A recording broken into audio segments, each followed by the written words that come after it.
종합부동산세 합산 배제 및 특례 신청 더 이상 실수하지 말자에 대한 내용 보도록 하겠습니다. 먼저 종합부동산세는 과세 기준일인 매년 6월 1일 현재 국내에 소재한 재산세 과세 대상인 주택 및 토지를 유형별로 구분을 하여 인별로 합산한 결과 그 공시가격 합계액이 각 유형별로 공제 금액을 초과하는 경우 그 초과분에 대하여 과세되는 세금을 말하는 것입니다.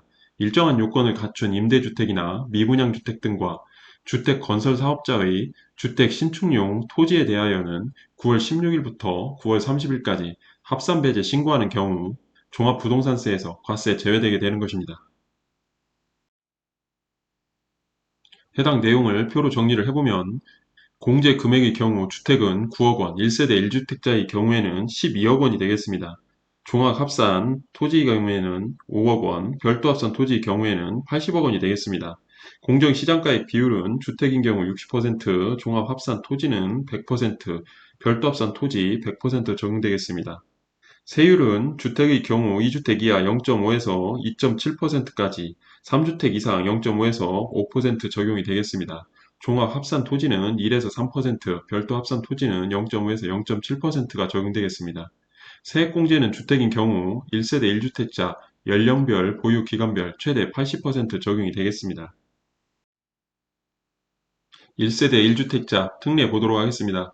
1세대 1주택자란 거주자로서 세대원 중 한 명만이 주택분 재산세 과세 대상인 1주택만을 단독으로 소유한 경우로서 그 주택을 소유한 자를 말하는 것입니다. 과세 기준일 현재 세대원 중 1인이 그 배우자와 공동으로 1주택을 소유하고 해당 세대원 및 다른 세대원이 다른 주택을 소유하지 아니한 경우 세대원 중 1인이 1주택과 함께 신규 주택 또는 상속주택, 지방저가주택을 소유한 경우에는 신청에 의하여 1세대 1주택자로 판단을 하게 되는 것입니다. 여기에서 신규 주택은 일시적 2주택자가 과세 기준일 현재 신규 주택을 취득한 날로부터 3년이 경과하지 않은 주택을 말하는 것이고, 상속주택은 과세 기준일 현재 상속 개시일로부터 5년이 경과하지 않은 상속주택을 말하는 것입니다.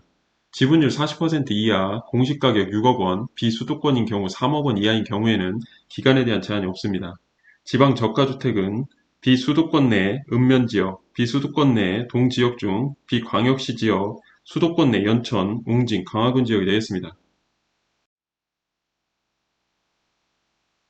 다음 산출세액 계산 중 1세대 1주택자 세액 공제를 보면 산출세액 곱하기 연령별, 보유기간별 공제율, 한도는 80%가 적용이 되겠습니다. 연령별 공제율을 보면 60세 이상은 20%, 65세 이상 30%, 70세 이상 40%를 적용받습니다. 보유기간별 공제율을 보면 5년 이상 20%, 10년 이상 40%, 15년 이상 50% 적용을 받고 한도는 연령별 공제율과 보유기간별 공제율을 합하여 최대 80%를 적용받게 되는 것입니다. 다음 종합부동산세 신고 시 대표적인 실수 사례 보도록 하겠습니다.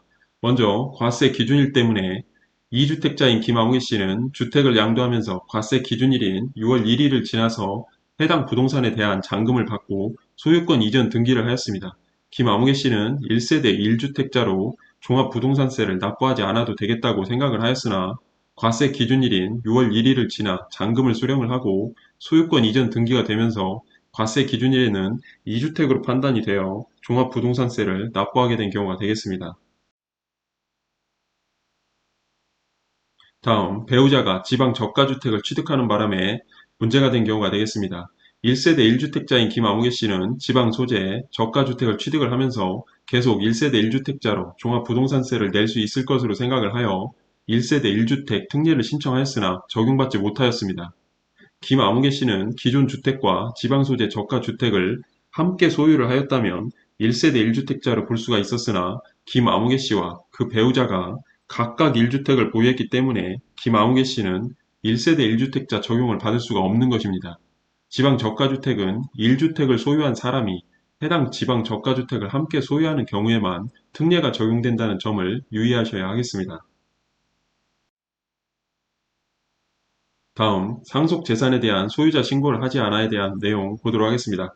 6월 1일 현재 등기되지 않은 상속재산에 대해 6월 15일까지 시군구청에 사실상 소유자를 신고할 수 있는데 이를 신고하지 않으면 주된 상속자가 상속재산을 전부 소유한 것으로 판단하여 종합부동산세가 부과됩니다. 여기에서 주된 상속자는 1순위 민법상 상속 지분율이 높은 사람이고 2순위는 지분율이 같은 경우 연장자가 되겠습니다. 다음, 재건축 기간 대체주택을 양도소득세 비과세만 보고 늦게 양도한 경우가 되겠습니다.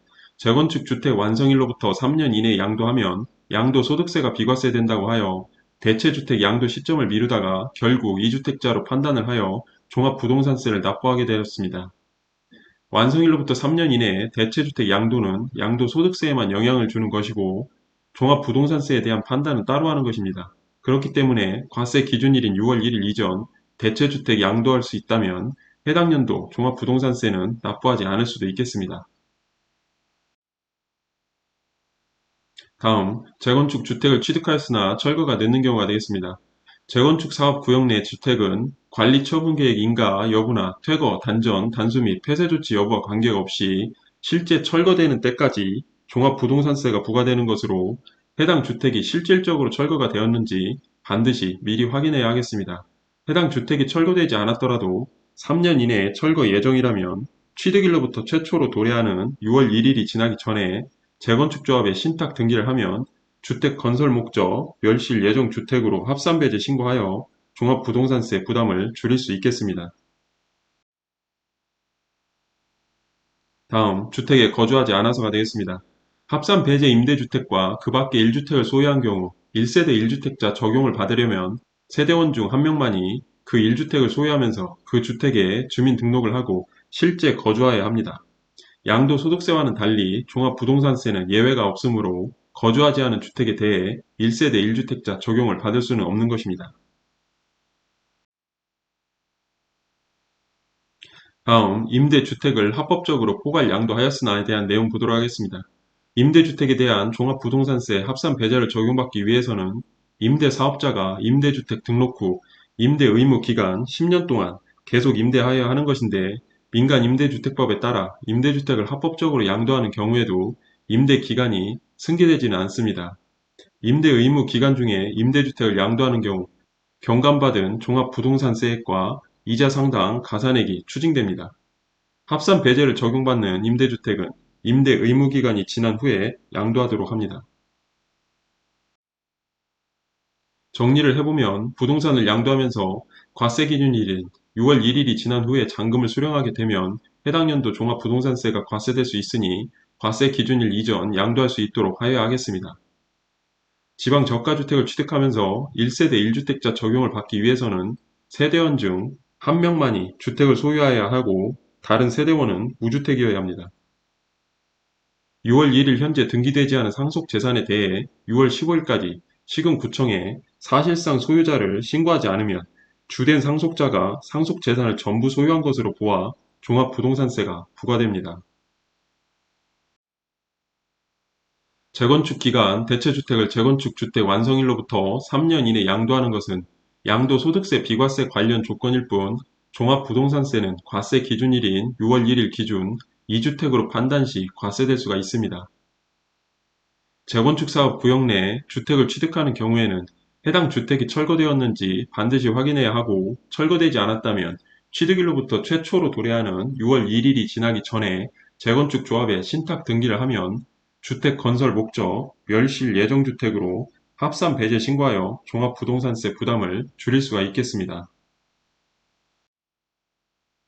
합산 배제 임대주택과 그 밖의 1주택을 소유한 경우 1세대 1주택자 적용을 받으려면 세대원 중 한 명만이 그 1주택을 소유하면서 그 주택에 주민등록을 하고 실제 거주를 해야 1세대 1주택자 적용을 받을 수가 있습니다.